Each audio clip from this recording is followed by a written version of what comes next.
throws you punches. Trauma, life, and burnout. I've lived through it all, and I've built something for the fighters that refuse to stay down.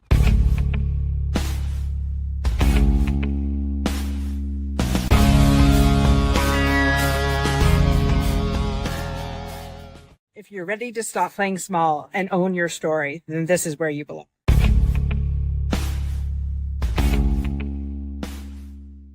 The Unstoppable Network is where the overcoming stories are getting very loud. From veterans to survivors to trailblazers, sharing their story of turning their pain into power.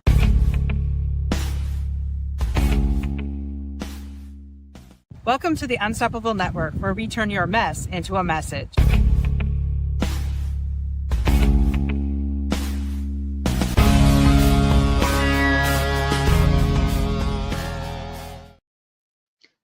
Welcome back to another episode of the Unstoppable Network. I just want to give a shout out to Merrick Avro, who took all my videos and put that amazing introduction together. It's Merrick Avro. He goes by on Facebook, so shout out to him. So if you need any of those things, go talk to him. He's an amazing guy and does a lot for our community. So thank you. All right. I know that this woman is absolutely incredible. You're absolutely going to love this episode, and I can't wait for you to meet Jeannie. So welcome to the show. How are you doing? I'm doing great, Dorothy. It's so nice to be here. Well, and I know you've been here on another episode, but it's so great to bring people back. You know, Oprah says, bring them back and see where they're at. And so we like to do that from time to time. So welcome back. For people who have no idea who you are, let's tell them a little bit about who you are. Yeah, I'm a money whisperer. That's what my clients call me. And I help people rewire their money brain from scarcity, confusion, competition, just stuff that doesn't work, to feeling like they're thriving and they're able to communicate, able to make decisions, and obviously make more money. I work with couples, and I also work with entrepreneurs, but that's not where I started.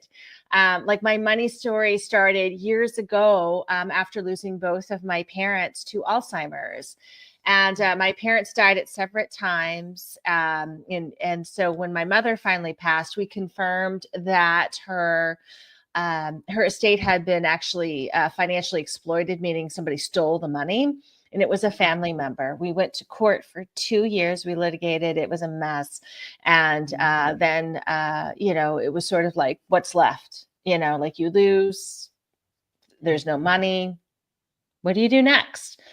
And what I found was that nobody really had a good answer. So I had to kind of take care of myself and kind of really rework what I wanted to do in my life. And no skills assessment, there's all these things like, these are what your strengths are at work. Well, it turns out I'm actually very competent at doing many things in a job, but that's not what I wanted to do with my life. I wasn't there to try to take care of more people at work. I didn't like that idea. And so I kind of walked into my dance class one day, because that was like one of the few places I felt like I had relief, because nobody was talking. A lot of times, I think when you get a little sensitive in your own grief, other people's lies and unsupportive comments really bother you, and it certainly bothered me. And so dance was nice, because I didn't have to listen to anybody talking to me. I could listen to the music, I could move, I could do my thing. And then I always felt better afterwards. And I kind of things just always picked up after a dance class.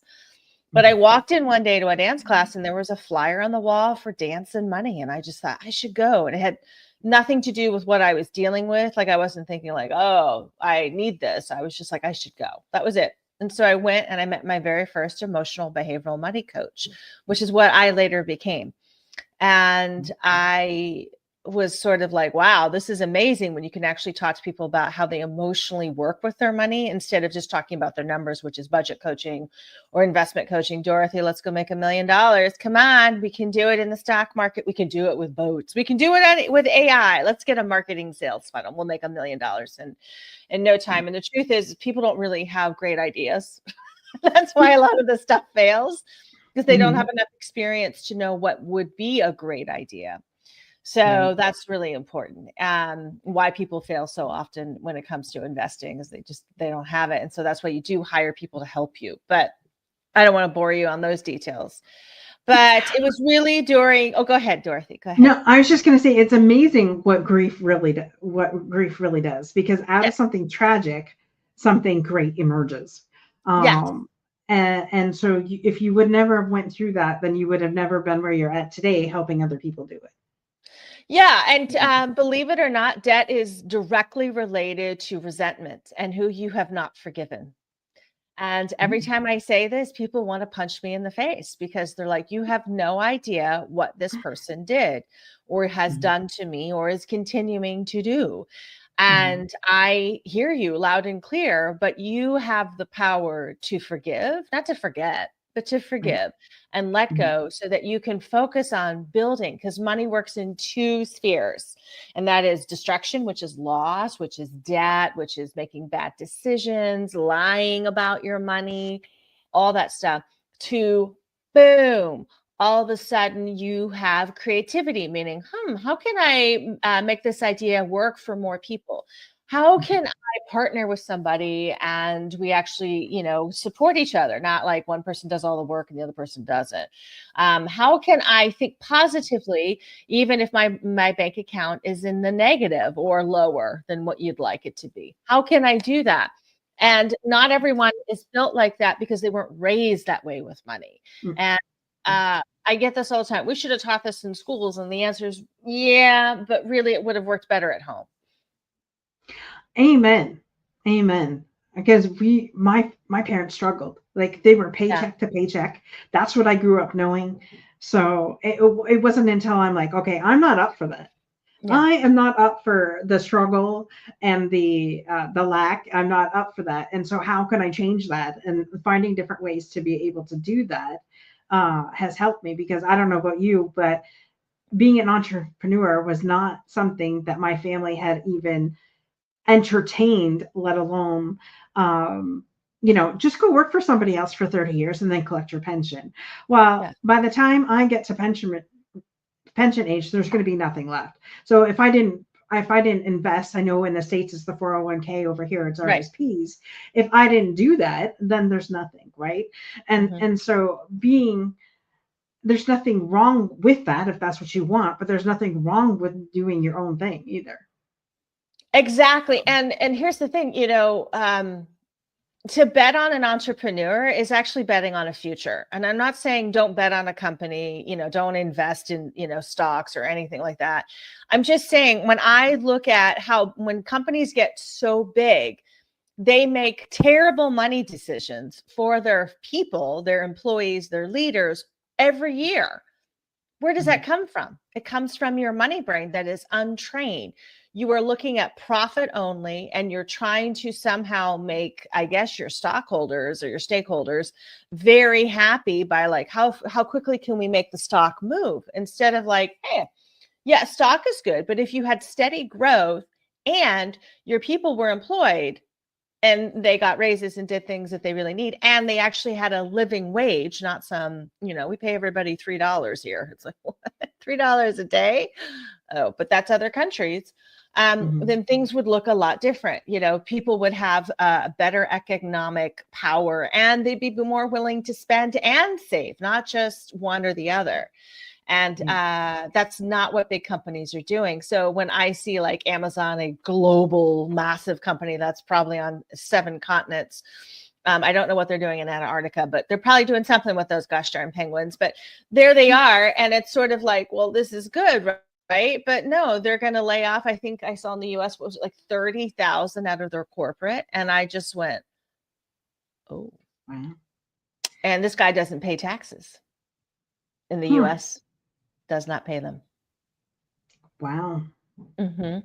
He spent That's a lot of shocking. money to make sure he'll never have to pay another tax again, state or federal. And it's like, you gotta be kidding me. Huh. Well, and then there's those places that, everybody, let's hire more from the top so that we're top happy, and then all shit trickles downhill to the people that actually have to work and do it.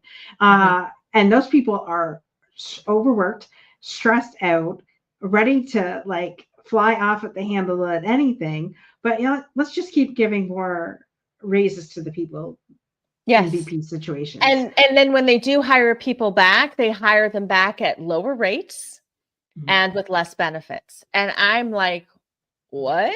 And so I want to just take a moment here to pivot towards something that does apply to every employee across the globe if they're working for a major corporation like this. It doesn't have to be Amazon. But like a lot of people have a family. And it doesn't matter whether you are working part-time, full-time, if you are a part-time or full-time caregiver, meaning parent or taking care of an aging loved one. In the US alone, there's 100 million caregivers. And the system that we have economically in the Western world is often built for a dual income of some kind. Two people have to make enough money, but it's not set up for caregiving. So it either becomes a massive sacrifice if you can have somebody stay home for at least the first 5 years of the child's life, but you're not going to make money. And you may lose out, at least in the US, about $800,000 of an investing potential that you could have down for your retirement. Or you're in your late 40s, 50s, and you're doing fine with your kids, you're working, and then you have a parent get sick. And parents can get their own, retirements wiped out. They may not be able to live in their home.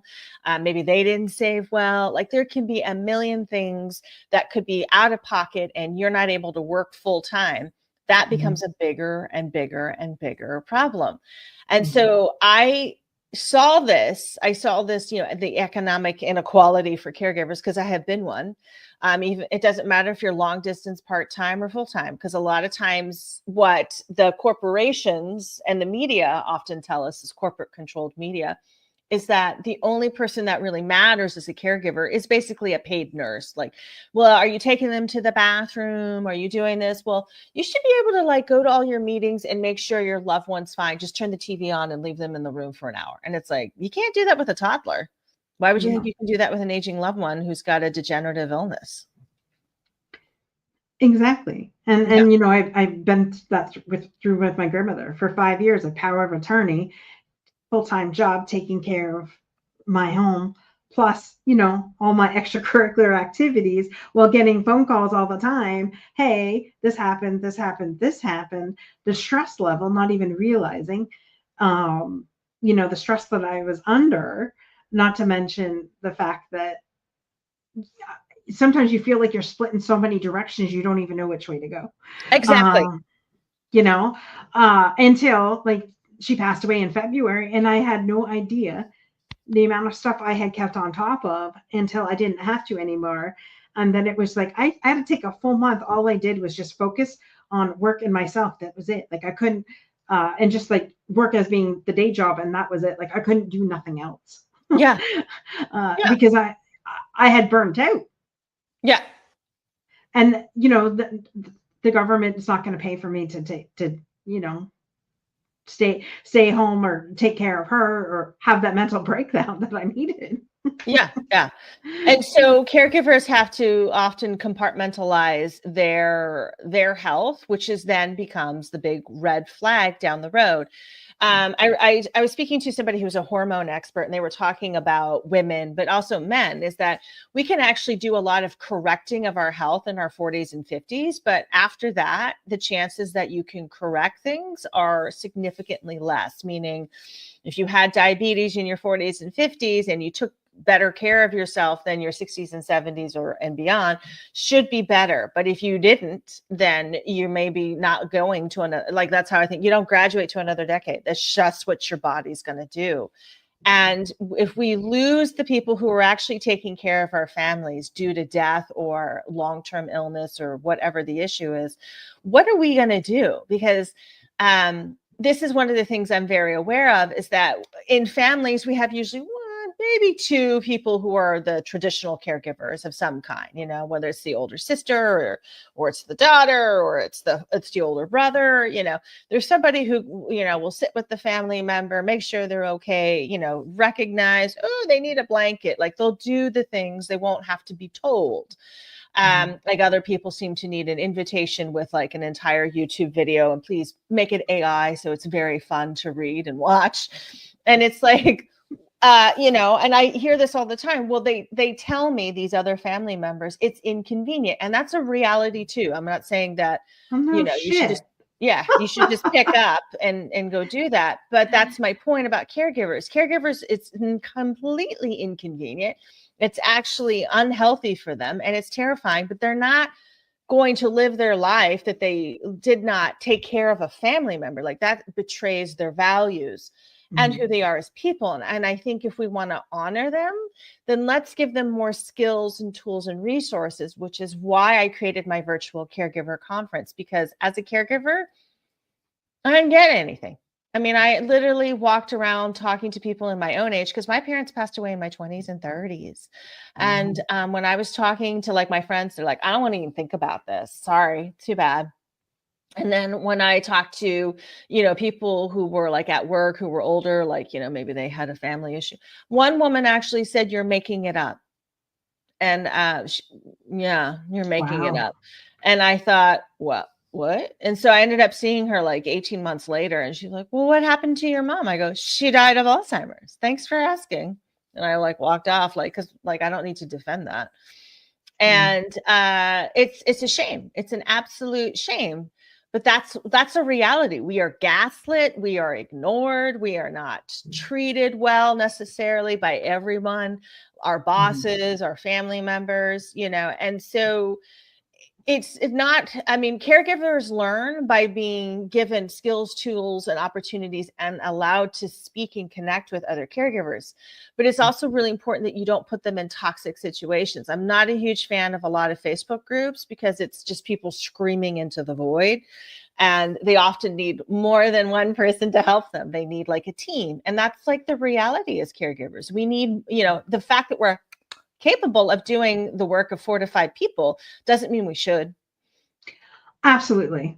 Learned that the hard way. So I totally get it. And it's funny because I remember when my dad was dying of cancer, it was back then, it was in the middle of COVID. Long story short, we weren't able to get him into hospice. So it was home hospice. And so my mom, I felt bad for my mom. At least I was able to leave a little bit and come back the next day, right? And there were some days that I'm like, I can't handle this. I have to go for a walk. And she would refuse to leave. And so she said, I just wish that I could be a wife instead of the caregiver. Now we did have a family friend that was there with her, and nurses coming in and things like that, but we had to give him his pain injections, and things like that. So I wasn't just the daughter. We were caregivers. We were, and then watching my mom lose the love of her life. They've been together for 50 years, right? That's amazing. So I get it. And I think in those moments, like you said, we compartmentalize ourselves until after, right? And then after it's done, then you get to pick up life because, oh, wait, I just spent 2.5 years over here, taking to cancer treatments and things like that. Now it's all done. Now what? Oh, well, now I get to spend some time with my husband and my stepson because I neglected them for 2.5 years. Well, not really, but I could have spent more time. Let's just put it that way. But then the guilt of like, okay, well, if I'm not here and he's dying, I want to be here with my family, and then all of what that entails. And I didn't even realize that until I'm speaking this right now with you. See? That's how deep this goes. And that was 4 years ago. Like, he passed 4 years ago. And so realizing that, not allowing myself to give my time that space. But still, I mean, and we all go through it as caregivers, and some of us, allow yourself, if nothing else, allow yourself in the moment to feel what you're feeling. Yeah. If I could give any piece of advice for those years that we did that would be it. Just allow yourself to feel what you're feeling and don't give a shit what anybody else thinks about it. Yeah. That's a great point. And, I don't think people should have to do the caregiving route the way I did it, or, I don't think I'm the ultimate expert on caregiving. I don't think there is one around, by the way. But I do think when we create the visibility, when we puncture and penetrate this silly little myth that my wife or my daughter, or, I'll just pay somebody to take care of me. More and more people who are becoming older are getting scammed out of their money by people who are looking for a mark. So it doesn't matter whether they come in person or they're online, they'll get you. And there's plenty of family members who will not let you get more care or pay for more care today, because they're like, no, that's going to impact the house and our inheritance. So we don't want that. And yet that's done in certain families. And again, that's why I say I think we need to have a caregiving team. It shouldn't be just one person trying to go up against a family. Not that you should ever have to feel like that's the plan, but it really, I think, could be better if we said, why don't we have more financial people looking? Why don't we have, more legal eyes taking a peek here? What exactly is the medical level of care for this person? Because you're guessing and trying to do as little as possible, which is what caregivers are often forced to do. Like, well, it's always on me, so I'll figure it out. And then when you hand over the problem to another family and they're like, I can't do this at all. And it's like, yeah, because they're not the nurturers. And so this is why I created the Caregiver Conference. And this is my 3rd annual this year. I'm so excited because it's about how to stay sane in an insane world. I have a private investigator talking about how to avoid money scams and romance scams. And how do you deal if your teen is getting sextorted, online, which people can do with AI and just throw your face on there. Now, you and I are like, I don't really care if they put me with a naked body. It doesn't impact me, and it's not going to impact the people I know, and it doesn't do anything, not even to my business. But it's different when you're, under the age of 20. You're like, oh my God, everyone's going to see this. It's like they might see it, but if it's not true, why are you giving it a lot of attention? Yeah. Yeah. Well, and because, people are bought into that idea of the people pleasing idea, or what is this going to look like? And well, for myself, I'll be 50 next year. So I'm at a stage in my life where I just don't give a shit no more. And so I know the truth. The people that love me know the truth. And it's funny that you said that, because I forgot all about this just before I met my husband. I was on, I don't know how many a couple dating sites anyways, which is a cesspool for people being ripped off, if nothing else, especially eHarmony and eHarmony and Christian Mingle, because they think because you're a Christian that you're stupid and that you are going to fall for the shit. Anyhow, got off on a soapbox there. Not you, Dorothy. You didn't fall for it, so go on. No, but anyways. So they prey on us. So I don't know what happened. All I know is that my phone number somehow got attached to some hot chick, and they put my phone number, attached it to her picture. I don't know where the hell this was. My phone literally blew up like crazy. All of a sudden, I'm sitting. I had my own apartment at this time. I had left my parents' home. I was in my own apartment, and I was just like, okay, 10 o'clock at night, my phone starts dinging, ringing, you know what? And I was like, what the hell's going on? And so I'm looking at this and, hey, baby, how you doing? And I'm just like, I was getting like freaked out because this had never happened to me before. Finally, there was this one that sounded kind of normal. And so I said, what's going on? He goes, oh, well, don't pretend you don't know. I'm like, seriously, I have no idea what you're going. He goes, well, you wanted a hookup. I said, no, I didn't. I don't even know what you're talking about.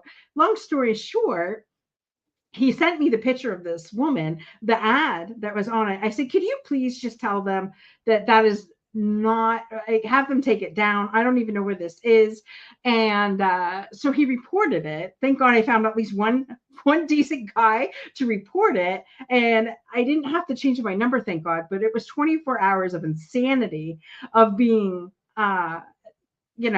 extorted basically.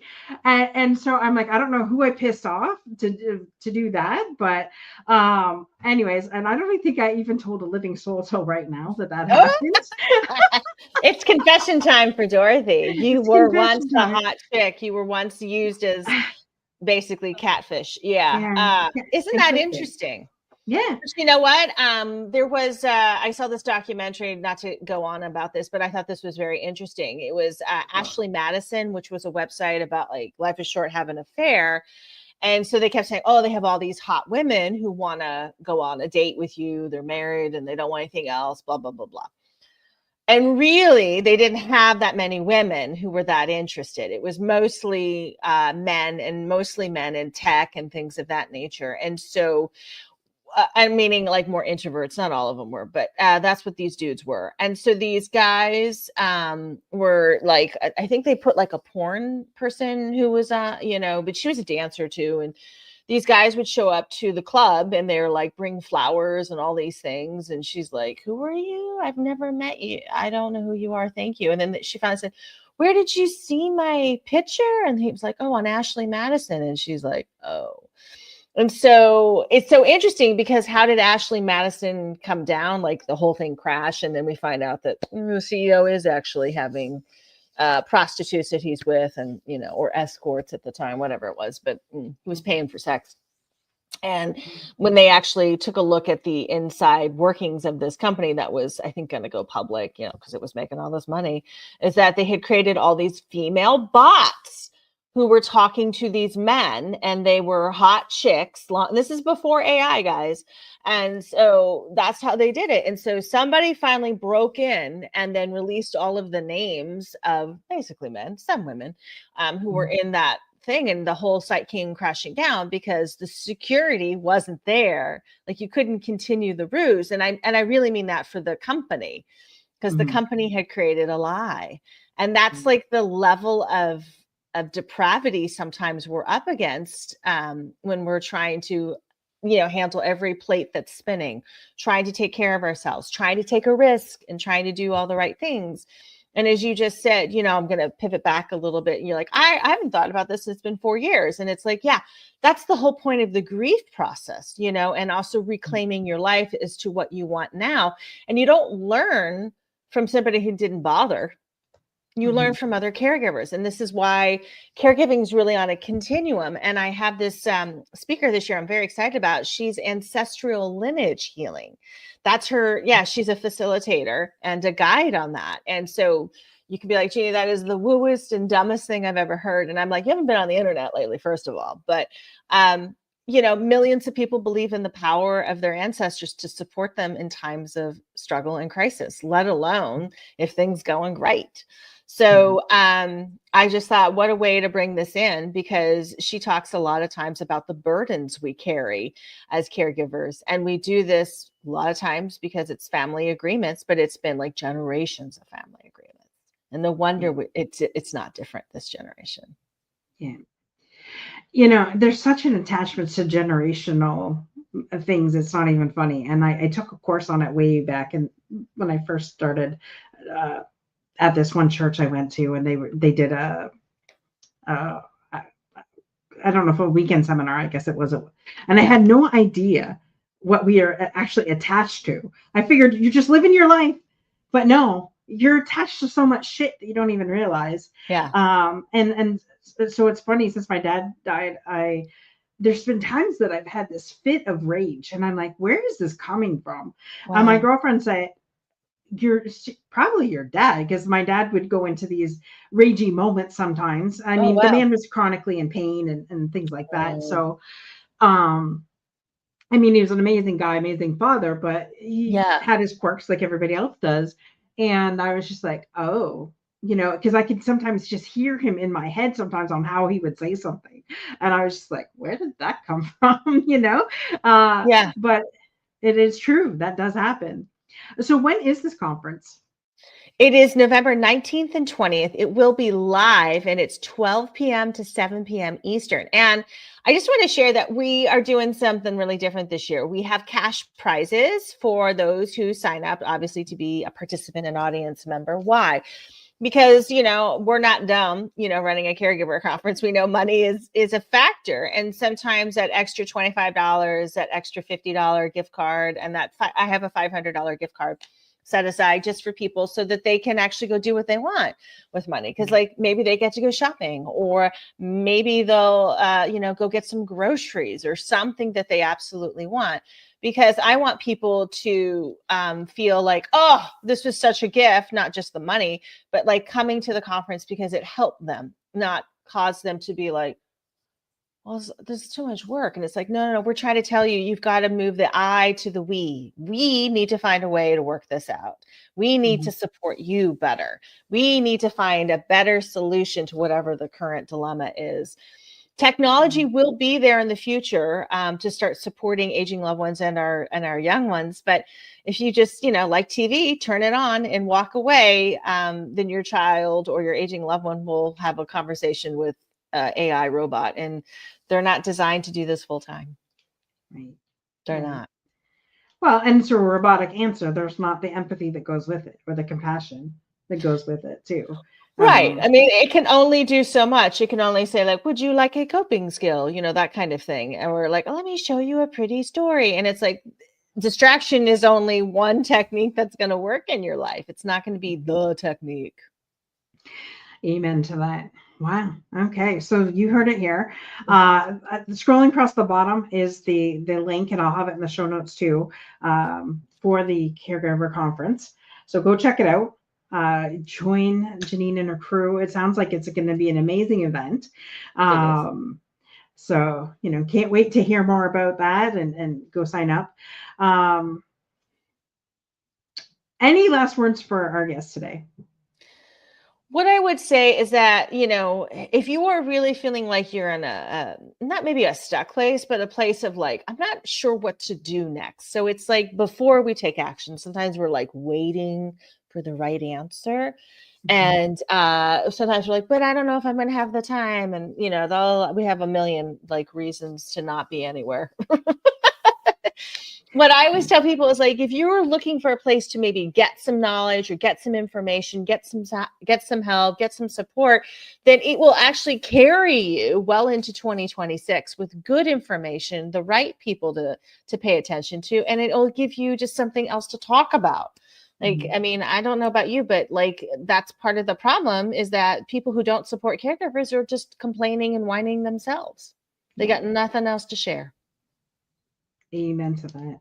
Well, thank you so much for coming on, Jeanine, and sharing your money whisperer here. And I just love reconnecting with you this week. So thank you for that.